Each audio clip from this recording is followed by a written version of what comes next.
Sobat Hiwar, PII Universitas Islam Indonesia. Assalamualaikum warahmatullahi wabarakatuh. Waalaikumsalam Kali ini kita akan berbicara tentang satu hilal banyak keputusan. Mengapa umat selalu berbeda? Narsum kita pada kesempatan ini adalah para ahli yang terbiasa menghitung, jangan-jangan juga sekaligus mengkondisikan benda-benda langit.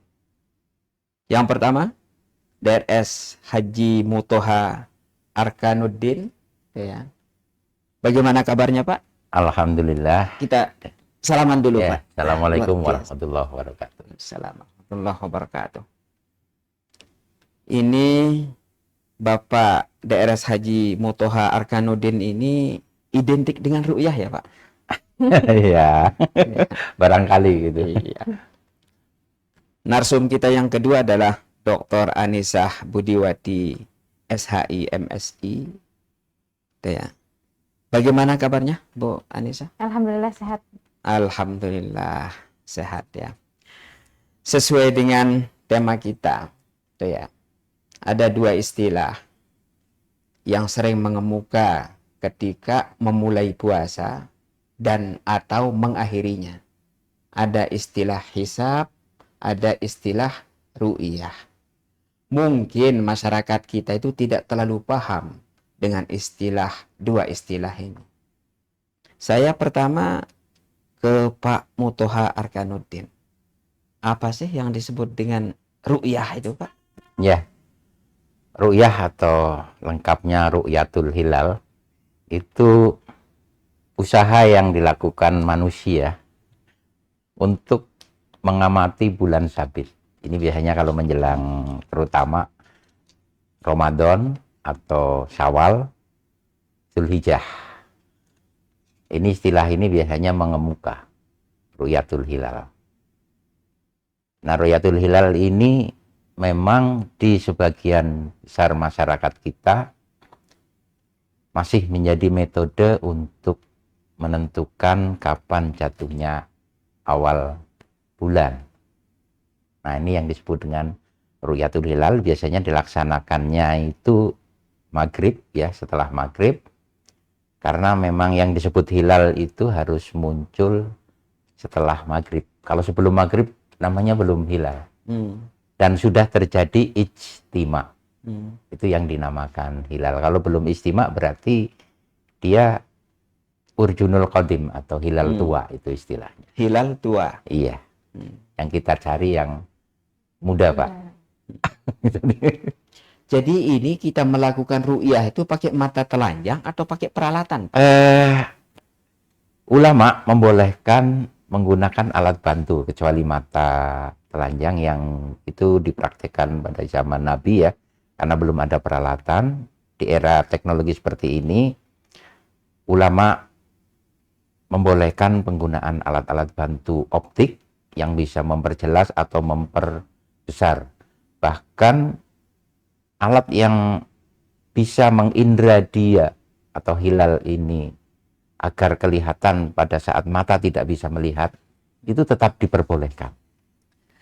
Baik, itu ru'yah ya. Tapi Ya. juga ada istilah lain yang disebut dengan hisab itu ya. Ini juga sering mengemuka. Saya minta ini Ibu Anisah Budiwati untuk menjelaskan apa sih yang disebut dengan hisab itu. Oke, baik. Terkait dengan hisab ya, kaitannya dengan sebagaimana tema awal tadi, satu hilal, satu langit, tetapi berbeda hasil keputusannya ya. Kalau dikaitkan dengan hisab, maka hisab itu sebenarnya sebagai sarana atau metode untuk menentukan dan mengetahui kapan awal bulan Ramadan datang, kapan awal Syawal datang. Nah, sehingga hisab sendiri sebenarnya digunakan untuk membuat semacam prediksi. Ketika kita akan melaksanakan ru'yat, itu pasti harus ada data hisab terlebih dahulu. Nah, sehingga apa yang kita hitung itu prediktif dan bisa presisi, juga akurat. Nah, itu menjadi sarana supaya kita memiliki keyakinan ibadah kita itu sesuai dengan ilmu pengetahuan. Itu hisab. Hisab. Kemudian begini ya, masyarakat itu tidak terlalu paham dengan istilah ru'yah maupun hisab. Tentu masyarakat pada umumnya ya. Akan tetapi dua metode ini ya meniscayakan perbedaan. Walaupun pada waktu-waktu tertentu juga ada persamaannya. Pertanyaan saya kepada Pak Mutoha itu, mana titik temu dan titik pisah daripada metode ru'yah dan metode hisab? Istilah kerennya itu hamzatul wasli wa hamzatul fasli antara ru'yah dan hisab. Ya. Jadi sebetulnya kalau kita berbicara mengenai dua metode ini seperti kita membandingkan dengan dua sisi mata uang. Jadi hisab berada di sisi sebelah sini, yang belakang mata uang, yang ru'yah yang sebelah sini. Kedua-duanya itu saling melengkapi. Nggak bisa dibenturkan atau nggak ada dikotomi antara hisab dengan ru'yat sebetulnya.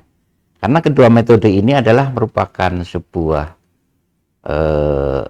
gabungan yang menghasilkan sebuah ilmu yang disebut sebagai ilmu falak.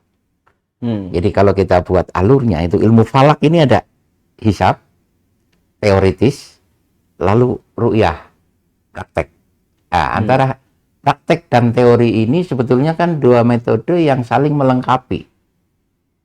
Sementara di masyarakat kita kadang untuk masalah seperti ini seolah-olah dibenturkan. Oh, ini kubu hisab, ini kubu ru'yah.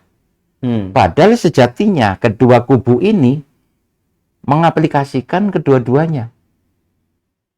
Yang hisab juga dia melakukan ru'yah, yang ru'yat dia juga memiliki data hisab untuk melakukan ru'yatnya. Nah, jadi sebetulnya kalau berbicara tentang dua metode ini, itu kita harus menjadikannya ia sebagai satu kesatuan ilmu yang di dalam ranah keilmuan ini dinamakan dengan ilmu falak atau sering disebut sebagai astronomi Islam gitu. Astronomi Islam. Sebenarnya yang lebih tepat mungkin falak syar'i gitu ya. Jadi karena ini hanya terkait ilmu astronomi yang berhubungan dengan waktu-waktu ibadah umat Islam. Jadi dua ilmu itu sejatinya adalah satu kesatuan yang kita harus pahami bahwa ini teori dan ini praktek sehingga tidak boleh itu kita benturkan. Berarti yang ada antara hisab dan ru'yah itu titik temu, tidak ada titik pisah. Iya. Seperti itu ya. Seperti itu harus. Tapi tadi Bu Anisah itu menjelaskan bahwa hisab itu adalah hitungan ya dalam kerangka persiapan kita untuk melakukan ru'yah agar presisi. Berarti bisa kita pahami bahwa hisab itu wasilah, sarana. Sedangkan ru'yah itu boleh dibilang tujuan. Kan gitu ya. Nah, tentu antara sarana dan tujuan tidak bisa dipisahkan. Sebelum kita berbicara tentang perbedaan ini, ada pertanyaan dari sisi fikih, Pak. Apakah hisab ini qot'i atau zanni? Atau ru'yah ini qot'i atau zanni? Atau hisab itu adalah zanni, ru'yah itu qot'i? Seperti apa kira-kira itu? Karena begini, masing-masing kan, saya tidak mengatakan antara dua kubu, Pak. Yeah. Masing-masing pendukung dua metode ini ternyata bersikeras untuk mempertahankan metodenya. Kira-kira seperti apa ini Bu Anisah dulu? Baik, saya tadi menangkap ya titik temu ya antara hisab dan ru'yat. Kalau titik pisahnya bagaimana? Itu sebenarnya jelas realitas di lapangan berbicara itu. Artinya bagi mereka atau sebagian komunitas dari muslim kita itu mempunyai metode atau kriteria dari hisabnya itu sendiri yang memang itu dijadikan satu dan penentu keputusan. Nah, sedangkan yang lain itu juga meskipun menggunakan hisab tetapi penentunya adalah ru'yat. Nah, itu menurut saya gambaran bahwa titik pisah itu terjadi gitu di realitas masyarakat kita. Artinya ada sebagian yang memang tujuan akhirnya itu adalah ru'yah. Padahal sebenarnya kalau kita kembali lagi kepada esensi faman syahida minkumus syahra itu, padahal bermakna menghadir di situ dan juga mengetahui awal datangnya. Bukan karena ru'yatnya, tetapi karena kita mengetahui bahwa Ramadan itu sudah datang. Sarana, dua sarana yang tadi mungkin di masyarakat kita ya, di lapangan itu memang dikotomis gitu. Artinya pada kembali lagi kepada teks yang Nabi sampaikan, sumuli ru'yatihi wa aftilu ru'yatihi. Ru'yah kata sendiri itu, dari kata ru'yah sendiri itu interpretasinya berbeda gitu. Nah, kalau kita kembalikan kepada teks awal, fa in ghumma alaikum fakmilu iddata sya'bana salasin. Artinya Nabi tidak serta-merta menjadikan ru'yat itu sebagai penyebab kita harus berpuasa. Tapi justru ada pilihan lain, fakmilu itu, menggenapkan bulan Sya'ban. Kalaupun misalnya ru'yat itu menjadi salah satu dalil dan dasar harus gitu, karena itu penentu untuk mengetahui awal bulan Ramadan, kenapa tanggal 30 Sya'ban Rasul juga tidak menyuruh kita untuk ru'yat. Nah, itu menjadi alasannya, itu artinya di sini konteks hadisnya kan memang berbicara bahwa pada realitas sosial pada waktu itu tidak memungkinkan Nabi harus menyuruh umat itu harus menghisab gitu. Nah, sehingga tadi ada mungkin realitasnya sudah menggambarkan seperti itu. Nah, kira-kira memang yang di lapangan itu terjadi seperti itu. Baik, jadi begini, metode ini ternyata berdampak. Ini bukan sederhana kalau menurut saya. Walaupun kita tidak berbicara bagaimana perasaan umat yang awal puasanya itu berbeda. Kita tidak berbicara itu dulu. Tapi dampak daripada metode ini ternyata bagi yang hisab kehilangan 1 hari di bulan apa namanya? Di bulan apa, Pak? Sya'bannya. Sya'bannya kan? Kehilangan loh 1 hari itu. Kehilangan 24 jam. Kan gitu. Nah, pertanyaan saya itu begini, Pak Motoha. Kalau kita itu menguji tingkat akurasi, mana yang lebih akurat antara hisab dengan ru'yah? Tanpa mempertimbangkan atau sekaligus juga mempertimbangkan kalau ru'yah itu gagal. Kan gitu. Jadi di era modern seperti ini, bahkan sebenarnya udah sejak awal abad 19 ini ilmu hitung itu sudah berkembang cukup pesat dengan ketelitian yang cukup tinggi. Betul, betul. Kita mengenal adanya rumus-rumus yang disebut sebagai high akurasi epemeris. Rumus perhitungan posisi benda langit termasuk posisi bulan. Sekarang itu udah bisa dihitung sangat presisi hingga selisihnya hanya orde detik gitu saja. Jadi sangat teliti sebetulnya. Jadi kalau dibilang mana yang qot'i, mana yang don, saya melihat kalau hisab ini yang sekarang itu sudah qot'i. Artinya apa yang dihitung itu persis sama terjadi apa yang akan kita lihat. Betul. Seperti kita buktikan kemarin gerhana bulan total ya Pak ya. Iya. Itu jauh-jauh hari ahli hisab ini udah bisa menghitung. Gerhana mulai jam sekian, totalitas jam sekian sampai jam sekian, berakhir jam sekian. Dan itu ketika kita observasi, itu ternyata tepat, betul gitu. Jadi kalau berbicara tentang qot'inya, hisab ya sekarang sudah qot'i. Betul, ya. Pembuktian, saya yakin hukum alam secara sunatullah itu akan mengikuti proses keteraturan. Sehingga apa yang kita prediksi, itu insya Allah akan selalu tepat selama tidak ada peristiwa-peristiwa lain yang di luar keteraturan itu. Itulah baru nanti mungkin bisa bergeser. Nah, oleh sebab itulah di era di mana ilmu hisab ini sudah sangat presisi, sekarang yang jadi masalah itu tinggal masalah fikihnya. Fikihnya apakah membolehkan cukup menggunakan hisab, ataukah memang harus ru'yah? Ini kan masih menjadi perdebatan di kalangan ulama kita. menginterpretasikan atau mengartikan hadis sumu li ru'yati wa aftiru li ru'yati itu, apakah memang ru'yah ini bagian dari rentetan ibadah puasa ini atau sekedar metode untuk menentukan kapan mulainya? Karena kalau itu rentetan, itu seperti ketika kita mau sholat kita berwudu. Nah, wudu ini apakah mirip seperti ru'yah itu, harus ada bersuci dulu sebelum kita melaksanakan sholat? Nah, ini ada yang berpendapat bahwa ru'yah ini ta'abudi, jadi perintah yang berdasarkan pada sunnah Rasul, sehingga itu kapanpun akan tetap menjadi metode yang dipakai untuk penentuan awal bulan. Oh, berarti bagi pendukung metode ru'yah itu, memahami ru'yah itu adalah ta'budi ya. Iya, Jadi mau itu. tidak mau harus harus dilaksanakan. meskipun hisab itu Meskipun sudah hisabnya udah presisi. Tanggapan Bu Anissa seperti apa ya? Baik. Tentu di sini pertimbangannya kan banyak. Pertimbangan dana, pertimbangan macam-macam lah gitu ya. Jadi kalau tadi Pak Mutoha mengatakan bahwa meskipun hisab itu presisi, ru'yah harus dilakukan sebab dia bersifat ta'abudi. Bagi Bu Anissa, kalau hisab itu presisi, apa harus ru'yah? Oke, baik. Pertanyaan menjebak ini atau pertanyaan? Ya, saya kira hisab itu sebagai panduan ya. Jadi artinya prediksinya itu sampai tadi highly accurate until second gitu ya, sampai hitungan detik. Jadi artinya kalau dari sisi efisiensi, menurut saya supaya kita punya kalender yang sifatnya pasti, ya hisab itulah yang kita gunakan.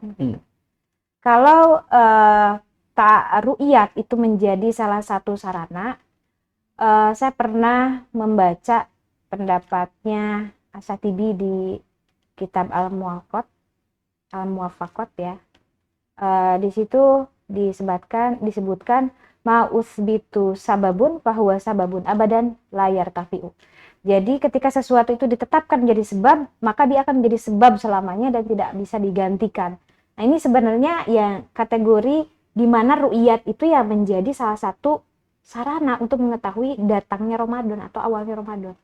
Namun demikian, bahwa ayat utama yang kita kembali kepada Al-Quran, Al-Baqarah 185, itu sudah jelas faman syahida. Ya, jadi tidak dia mengetahui meskipun tidak melakukan ru'yat, tetapi dia tahu bahwa Ramadan itu telah datang, telah masuk gitu.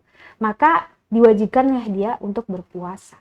Nah, sehingga menurut saya kalau misalnya memang metode ini harus kita pilih begitu ya. Kalau misalnya manusia itu selalu diberikan pilihan, kemudian pilihannya itu adalah hisab, maka ya bukan berarti ru'yah tidak akurat, tetapi itu sebagai sebuah verifikasi menurut saya. Jadi artinya ketika hisab itu sudah menentukan secara presisi dalam jumlah 1 tahun 12 bulan, kemudian kapan awal Muharram, Safar sampai Zulhijjah, maka saya kok lebih Hisab itu. Ya, maksudnya itu sebagai sebuah kalender yang pasti, itu iya. kotak I tadi ya. Ya, ini ada pertanyaan saya nih Pak Mutoha. Kemarin kan ada perbedaan kan? Ya. Awal puasa antara yang metode hisab dengan metode ru'yah. Kemudian ketika kita melakukan ru'yah menjelang maghrib ternyata gagal. Pertanyaan saya, pada saat kita itu melakukan ru'yah itu, kira-kira Ramadan itu jatuh pada tanggal berapa, Pak? Saya tidak mengatakan pada hari berapa, pada jam berapa. Ya, karena ru'yah ini sebagai bentuk penentuan kapan datangnya awal bulan, maka tentu ada dua kaidah, yaitu kaidah ru'yah dan kaidah istiqmal. Kaidah ru'yah itu ketika hilal benar-benar bisa terlihat, maka saat itulah mulai awal bulan. Iya. Namun ketika hilal tidak terlihat, barulah yang dipakai kaidah istiqmal, menggenapkan bilangan bulan itu jadi 30. Besok belum tanggal 1. Meskipun beberapa menit kemudian hilal itu terlihat. Ya kalau ada laporan hilal, karena begini, melihat hilal itu kan kita harus mengetahui juga secara umum kewilayahan. Jadi matlak yang menjadi tempat munculnya hilal itu kalau kita rentang satu negara saja, Indonesia, mulai dari Jayapura atau mulai dari Merauke sampai Sabang, ini hampir terpaut derajatnya aja kira-kira 30 derajat. Iya, sementara Untuk selisih 1 jam. 1 jam itu 15 derajat. 15 derajat. Jadi antara timur, bagian tengah dan bagian barat ini masing-masing selisih 1 jam. Dan dalam 1 jam itu hilal juga mengalami perubahan ketinggian. Makanya kadang di timur belum terlihat, tapi di barat sudah terlihat. Iya, iya. Makanya ketika di Papua hilal belum terlihat, di Sabang hilal terlihat, ini sangat mungkin juga. Disitulah nanti kita mengenal adanya konsep matlak negara. Matlak negara itu keberlakuan ru'yah ini diberlakukan untuk satu wilayah negara yang dinamakan dengan transfer ru'yah. Ru'yahnya orang Sabang diberlakukan juga untuk orang yang di Papua. Karena kita masih satu wilayah negara. Itu konsepnya seperti itu kalau untuk yang ru'yah. Sekarang kita ke pertanyaan yang apa yang kita alami pada tahun ini, Pak. Ya. Kepada Bu Anissa saya mau tanya ini, kenapa terjadi perbedaan awal puasa kemarin itu? Dijawab singkat aja, karena kita juga mempertimbangkan waktu. Ya, karena perbedaan kriteria ya, kriteria yang berubah. Jadi salah satu organisasi masyarakat di Indonesia itu sudah menggunakan kriteria global. Artinya ini ada perbedaan dari sisi melihat matlak atau tempat terbitnya itu lokal atau global. Nah, itu yang menjadikan pembeda. Kalau secara umum, kalau misalnya sebelumnya kita menggunakan, misalnya Muhammadiyah itu menggunakan wujudul hilal, itu ada kemungkinan sama karena minus semua di Indonesia. Tapi karena Muhammadiyah itu menggunakan kriteria global, jadi kriteria yang diadopsi dari kriteria Turki 2016, maka itu menjadi punya selisih gitu 1 hari. Sehingga lebih dulu, karena di bagian barat seluruh permukaan bumi itu ada data, di mana data astronomis itu ada satu tempat, di situ 5 derajat itu sudah masuk. Nah, itu sebagaimana yang sudah diadopsi dengan kriteria Turki. Tinggi itu minimal 5 derajat, elongasi 6,4.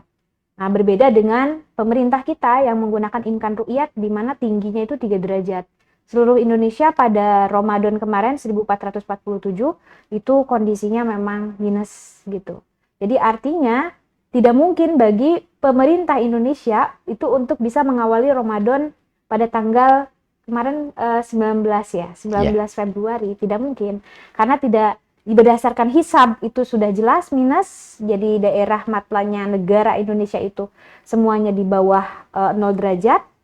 Jadi tidak ada laporan juga yang memang menyampaikan terlihat, karena pada waktu itu memang hilalnya sudah terbenam gitu kan pada waktu matahari. Masalahnya kan begini, ini Pak Mutoha ini yang mungkin sangat pas ya untuk menjawab.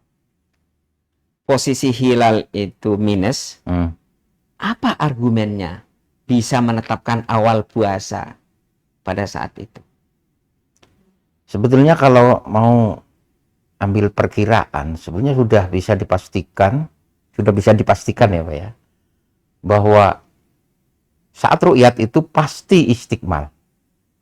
Karena hilal di bawah ufuk. Mana ada hilal di bawah ufuk? Kita kan tahu bahwa hisab sekarang itu udah qat'i. Ketika dihitung hilal di bawah ufuk, maka tentu ia di bawah ufuk. Sehingga kalau di ru'yah nggak mungkin akan bisa kelihatan. Sehingga sebetulnya sidang isbat itu sudah tahu kesimpulannya, cuman kenapa harus menunggu?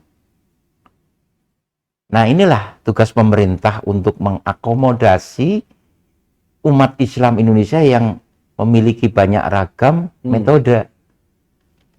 Nah, bagi mereka yang ru'yah seperti di Aceh, itu waktu maghribnya kan paling belakang, Pak. Sehingga mau nggak mau, sidang isbat ini harus nunggu maghrib di Aceh. Orang di sana ru'yat selesai. Karena tidak semua orang itu ru'yat berbekal data hisab. Banyak juga yang ru'yat ya karena hari itu tanggal 29, maka dia ru'yah. Makanya sidang isbat itu sebetulnya kalau memang nggak diadakan juga nggak masalah sebetulnya. Iya, iya. Cuman kan ini agenda negara untuk berdiskusi. Untuk paling tidak nanti peserta ini bisa menentukan sendiri. Jadi fasilitator lah. Iya. Sifatnya pemerintah. Seperti itu. Ya, baik.